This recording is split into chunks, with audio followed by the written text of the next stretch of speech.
ഉമ്മൻചാണ്ടി സർക്കാരിന്റെ കാലത്ത് കേരളത്തിൽ നടന്ന അനധികൃത നിയമനത്തിന്റെ കണക്കെടുത്താൽ പട്ടിക 13,000 കടക്കും. ബന്ധുത്വവും കോഴപ്പണവുമായിരുന്നു അക്കാലത്ത് നിയമനത്തിനുള്ള ഏക മാനദണ്ഡം.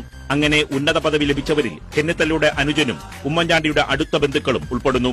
ഉമ്മൻചാണ്ടിയുടെ അമ്മായിയുടെ മകനെ സഹകരണ സർവീസ് പരീക്ഷാ ബോർഡിന്റെ ചെയർമാനാക്കി.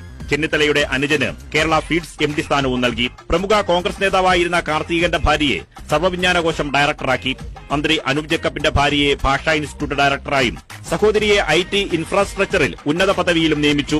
അവസാനകാലത്തെ മന്ത്രിസഭാ യോഗങ്ങളിൽ പോലും നൂറുകണക്കിന് സ്വന്തക്കാരെ സ്ഥിരപ്പെടുത്തി. മന്ത്രി VS ശിവകുമാറിന്റെ അനുജനെ ശബരിമല എക്സിക്യൂട്ടീവ് ഓഫീസറായി നിയമിച്ചു.